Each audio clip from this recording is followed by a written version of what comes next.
Hey everyone, I'm Mayne, and I am the author of Night Owl. Night Owl is my latest novel. It's about Brad Trasker, who's an intelligence operative who now goes to work for a tech company. This is an aerospace company, and it's located in the Mojave Desert. Now, I'm going to show you something that I've been using for my books for probably over a decade now to help me tell my story, to add more detail to it, and to give me ideas for complications or to make it just feel more real, and that's using Google Maps. Now, I like to use locations I've been to. In some of my first novels, I would just blend locations. I wrote a story where I took parts of Fort Lauderdale and parts of Santa Monica and blended them together to create a city that I could tell an interesting story and understood basically how characters would move through there. And as I've tried to use realistic locations, I find myself one, not just relying on memory or photos I may have, but just using Google Maps a lot. And let me show you how this works. Now, you're all familiar with Google Maps, so let's take a look first. We have the desert, we have the Mojave Desert, and so I need to know some things about here that I may not have known just driving through there. I'm going to go ahead and share my screen here, and we'll take a look at a overview of the Mojave. And this is your standard Google interface where we can see this and we can look around. Now, already I can sort of pan around and get some ideas about some things that are near there. If we pull back a little bit, I can see, oh, there's Edwards Air Force Base. Okay, that can be a factor in the story. I can take a look here and see I've got some highways. I've got Highway 14 going through here. I can see there's, some topographical features here, which I'll look at in closer detail in a moment. See a lot of solar arrays, other details there that I might not think about when I'm writing. Here is Mojave itself, the city, and I can see the air and spaceport there. And as I look around, I start to get an idea about the location. This helps me with several things. Number one is I can tell a story that's more realistic about it by looking around there. Another factor, too, is that I can look down on the corner there and see how far away things are. So if I have a character, let's say they're in Mojave and they've got to get to Reefer City, which looks like a thriving metropolis from what I can see here, then I can get an estimate for how long it will take them to get there from point A to point B.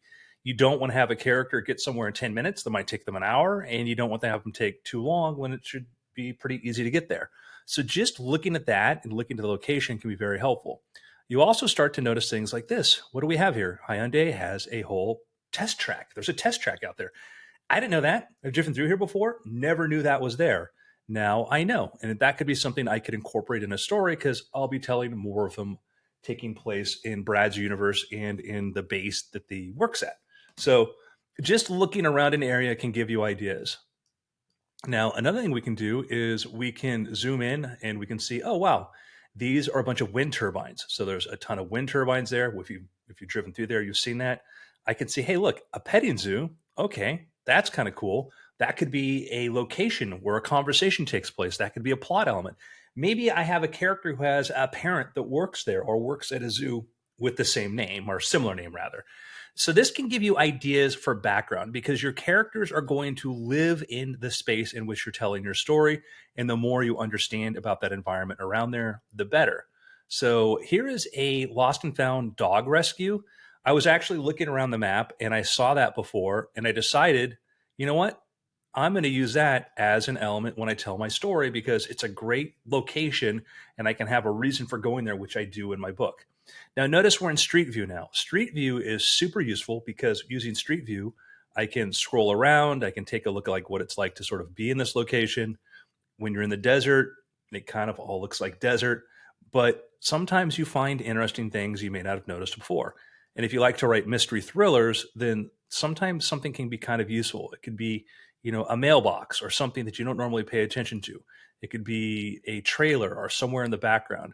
I've looked through here before and I've seen like cargo containers and you get these little mysterious buildings that, maybe serve some purpose, but for your story, you can invent what that purpose is going to be. So I find this really useful, especially when you're doing stuff that takes place in cities, which we can take a look at in a moment. But it gives you an idea of what the location is like. Now, let me go ahead and zoom out here for a moment, and we'll go take a look over to Sanctuary at Soledad Goats. I have to know what that is. Let's take a look here. You can find out just how quirky things are. I don't see any goats there. Oh, wait. No, don't know if we see any goats there. That sanctuary is in a little bit of disrepair, but man, what an amazing sight to use in a story when you're trying to make something that's very descriptive. And you now have some elements you can add to it. There's just, the scene of a mobile home that's fallen apart that may have been affected by wind, the description of what happens when materials, debris gets caught against the fence. Just a lot of really good details that you can use in here in your storytelling. And just even in an environment like this where there's a desert and not much else going on there, there's actually a story there. There's a lot. So let's go here just a little bit more. And then now let's go ahead and pull out and we'll take a look and see what it's like from here. I'm going to use the compass tool to orient myself and pull out even more. Now, see this landscape here? That's pretty interesting. What I want to do is maybe get an idea. If I had a character standing right here, what would it look like if they were looking up or looking out in the highway? Well, those aren't super tall mountains. It's just a ridge, but that tells me something about what you can't see on the other side. Let's go pull out again and let's take a look at what else we have here. Let me orient the map again. There's also a 3D view, which could be pretty useful. And we can go over here and see like, wow, there's a pet sitting and boarding here. We've got some more places up here. We've got other cities in this area here. And that tells you like, what are the surrounding areas like? And let's go over here. We have California City. You can see a bunch of houses and stuff there. If I have a character that lives there, boom, drop my street view and go take a look here. And that can be just super useful for doing that. I've had multiple occasions when I'm looking at a map of a city, map of a location, I get ideas because all of a sudden I see something I didn't realize was there before. For instance, here is a Dollar General store next to a golf course. And when you start writing about a lot of different places, it becomes extremely useful to do that. And it helps you get a sense of the practicality of getting locations from one person going from location to another, what's around you. And you can start building out your universe based upon what's around there. And as I started to tell the story of Brad Trasker and Wind Aerospace, which is the company he works for, understanding this place around here helped me a lot. And I was also to figure out like, okay, where do I want to use some of my, my final locations, some of my important places things take place. There's a number of little airports and airfields down here, as well as a big Air Force base. There's a lot of weird stuff out here too.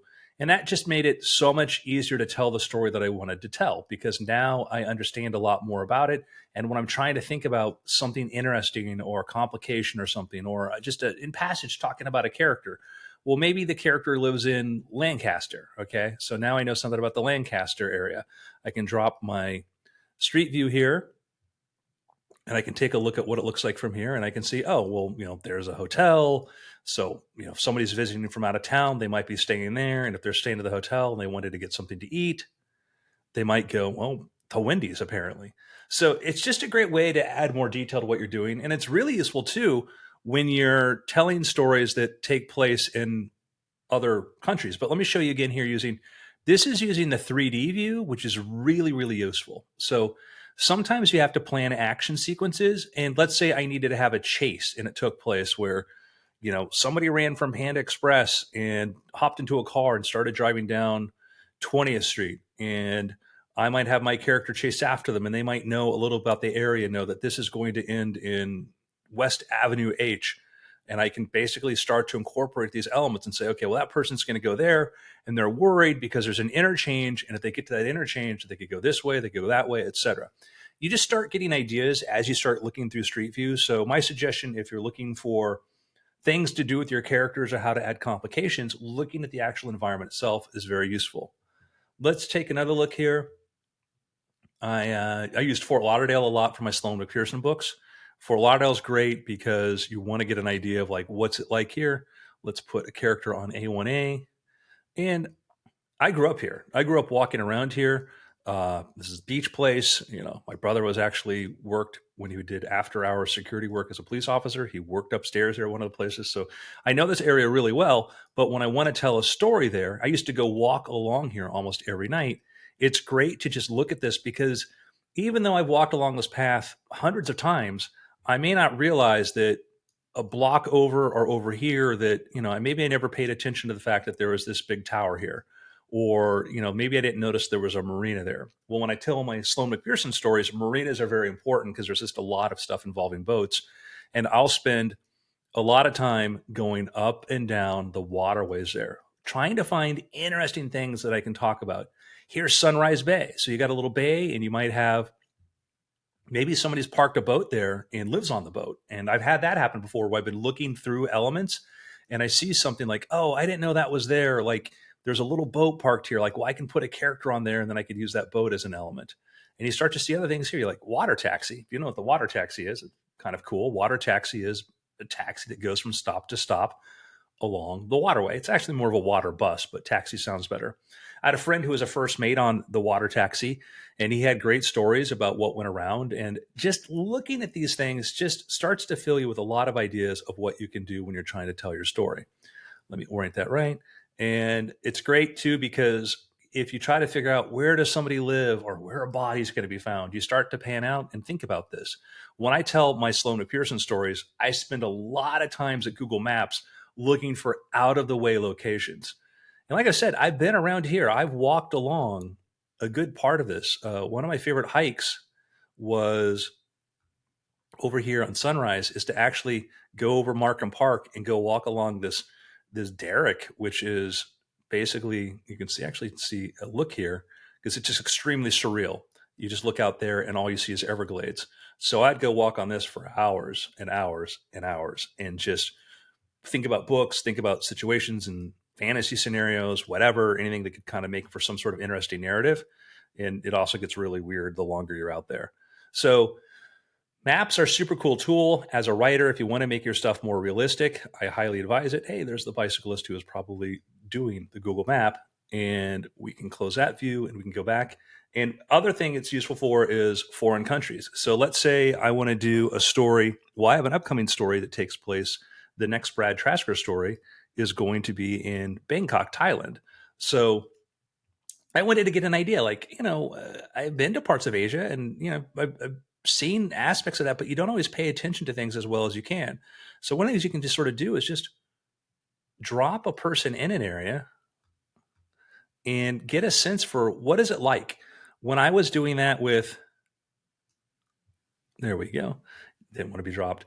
When I was working on my Station Breaker book and I had to tell some action sequences that took place in Brazil, one of the things that when I'd been in Latin America, I hadn't really paid attention to, but when I was there again, that I noticed on top of all the houses were these blue containers, and that was for water.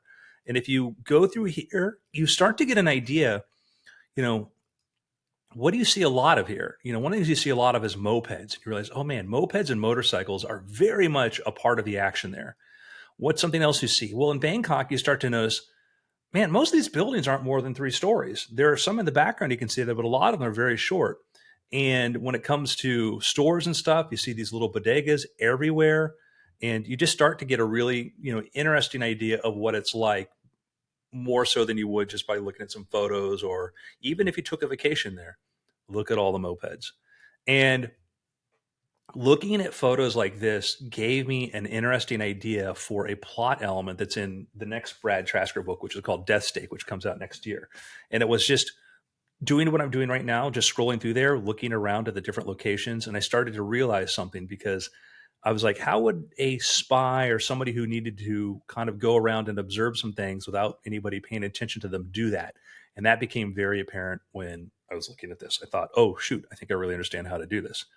So one of the things you notice too is like all the electrical wires, all of that cabling, all this, these details can be very useful. They can either play a part for just giving your environment character and making it sound cool or just real, or it can give you ideas for plot elements. So that's just to take a look there. Bangkok. One thing you can do too, and let me see if I can find this. Let me try museum town. There are a lot of locations here that are like historical locations that are like basically recreations or things they preserved. So let's try Viking Village, and they'll probably give me like a senior citizen's home. Viking Village foods, historic. Let's go Viking Village Museum site. There's probably a great location. There's probably a great trick that I should be using to find this, but let's try historical.